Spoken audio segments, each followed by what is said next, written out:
বাঁকুড়ার জঙ্গলমহলে বন্যা পরিস্থিতি পরিদর্শনে এসে রাজ্যে বন্যা পরিস্থিতির জন্য ডিভিসিকেই দোষলেন আইনমন্ত্রী মলয় ঘটক।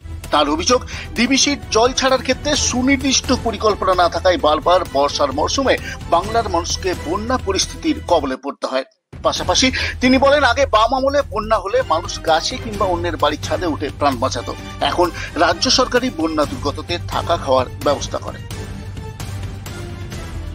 এখানে মোটামুটি 600 মানুষ আছে এবং সেই যারা গ্রামের মানুষ, যে সমস্ত গ্রামে বাড়িঘর করে একটু ক্ষতিগ্রস্ত হয়েছে, তাদেরকে এখানে ক্যাম্প করা হয়েছে এবং রাখা হয়েছে।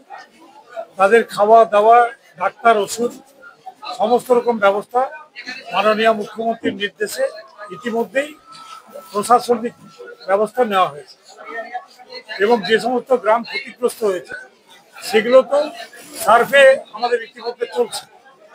সেই সার্ভেতে আমাদের যে রিপোর্ট এসছে তাতে মোটামুটি এফেক্টেড আছে আপনার 1005টি বাড়ি। তো সেই 1005টি বাড়ির মধ্যে কিছু ড্যামেজ আছে, কিছু পার্টলি ড্যামেজ আছে, সেগুলো সব সার্ভে চলছে। ফাইনাল সার্ভে হয়ে গেলে এগুলো যথাযথ জায়গাতে পাঠিয়ে দেওয়া হবে। কারণ আমাদের জানেন যে একটা সরকারি স্কিম আছে মাননীয় মুখ্যমন্ত্রী, সেগুলো রিপেয়ারিং এর জন্য কিছু টাকা দেওয়া হয় এবং যত রোদ উঠবে, নিয়ম হচ্ছে মাটির বাড়ি ততটা ক্ষতিগ্রস্ত শুকোবার সময়। তো সেই জন্য আমরা 2-1 দিন অপেক্ষা করব এবং আমাদের ডিএম সাহেব, এসপি সাহেব আছেন, প্রতিনিয়ত তারা এখানে আসছেন, নজর রাখছেন, কোনো মানুষের কোনো যাতে অসুবিধা না হয় সেদিকে তারা নজর রাখছেন। আমরাও আজকে এসে তাদের খাওয়া দাওয়ার খোঁজ নিয়েছি, তারা খুশি। তারা বলেছে তারা খাবার দাবার ঠিক পাচ্ছেন, অন্যান্য যে সমস্ত চাহিদা সেগুলোও পাচ্ছেন এবং সব থেকে বড় ব্যাপার, আমরা একটু আগে রিলিফ ওনাদের যেটা আমরা কিছুটা টোকেন আমরা তুলে দিলাম, প্রায় 100 মানুষের হাতে আমরা তুলে দিয়েছি। আজকেই কিন্তু বাকি 500 অর্থাৎ 600ই পেয়ে যাবে। সেখানে তিরপল আছে, শাড়ি আছে, ধুতি আছে, লুঙ্গি আছে, বাচ্চাদের জন্য বেবি ফুড আছে, চকোলেট আছে, সমস্ত কিছু আছে এবং সেগুলো তুলে দেওয়ার পরে তাদেরকে কত তাড়াতাড়ি তাদের বাড়িতে ফেরত নিয়ে যাওয়া যায় আমরা এবং প্রশাসন থেকে কত তৎপরতার সঙ্গে আমরা কাজ করছি। যখনই তাদের বাড়িতে ফেরত নিয়ে যাওয়ার অবস্থা চলে আসবে, আমরা তাদেরকে আবার বাড়িতে ফেরত যাতে যেতে পারে, তাদের যে সুখের সংসার আবার তারা শুরু করতে পারে, সেটার জন্য আমরা নজর রাখছি। আমি আমার বক্তব্যে বললাম যে একটা সময় ছিল বামফ্রন্ট সরকারের সময়, তখন একটা বন্যা হলে আমরা দেখতাম মানুষরা গাছের চেপে আছে কিংবা বাড়ির ছাদে চেপে আছে। এখন কিন্তু সেটা করতে হয়। মাননীয় মুখ্যমন্ত্রীর সময় তিনি দেখুন কি সুন্দর ক্যাম্প করে দিয়েছেন, রিলিফের ব্যবস্থা করে দিয়েছেন, বাড়ি সারানোর ব্যবস্থা করে দিয়েছেন, বাড়িতে ফেরানোর ব্যবস্থা করে দিয়েছেন।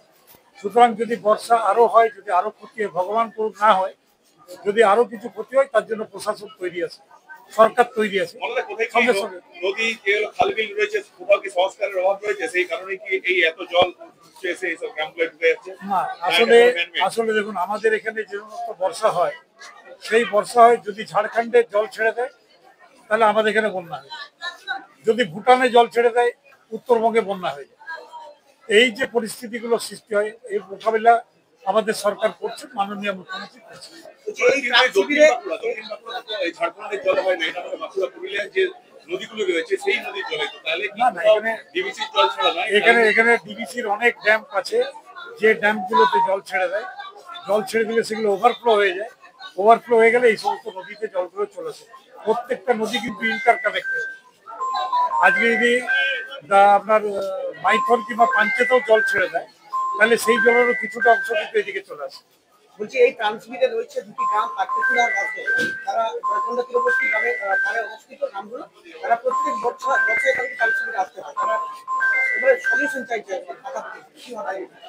দেখুন, আমরা তো মানুষের সাথে কথা বলেছি, ঠিক আছে, তাদের সাথে কথা বলছি, তারা যেটা চাইছেন সেটা আমাদের প্রশাসনও কথা বলছে। তারা ফসল বা গবাদি পশুর ব্যাপারে সেগুলো অ্যাসেসমেন্ট হচ্ছে। আপনাকে আমি একটা কথা বলতে পারি যে আমাদের মাননীয় মুখ্যমন্ত্রী মমতা বন্দ্যোপাধ্যায় দায়িত্ব নেবার পরে আমাদের রাজ্যে যে কৃষি বীমা, এই কৃষি বীমার কিন্তু পুরো প্রিমিয়াম সরকার, কোনো প্রিমিয়ামের 1 টাকাও কিন্তু চাষিদের দিতে হয়। তাই ফসলের যদি ক্ষতি হয় তার যে কম্পেনসেশন, সেই কম্পেনসেশন তারা পেয়ে যাবে। শনিবার তিনি তালডাংরার পাঁচমুড়া হাই স্কুলে ত্রাণ শিবির পরিদর্শন করার পাশাপাশি বন্যা দুর্গতদের হাতে ত্রাণ সামগ্রীও তুলে দেন।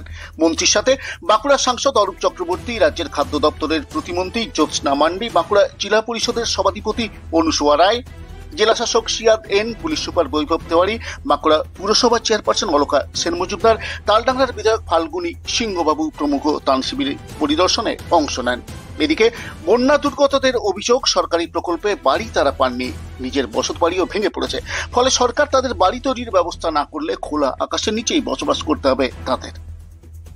কোন অবস্থাতেই মানে ভোর 5টা থেকে আরম্ভ করেছি আসার জন্য, এক কমর জল পেরিয়ে পাঁচমুড়াকে এসেছি হাই স্কুলকে। তারপরে হচ্ছে ভোর 3টা থেকে জল বাড়িয়ে যাচ্ছে, বাড়িয়ে চলছে, বজ্রঘাতও পড়েছে, তার জন্য লয়।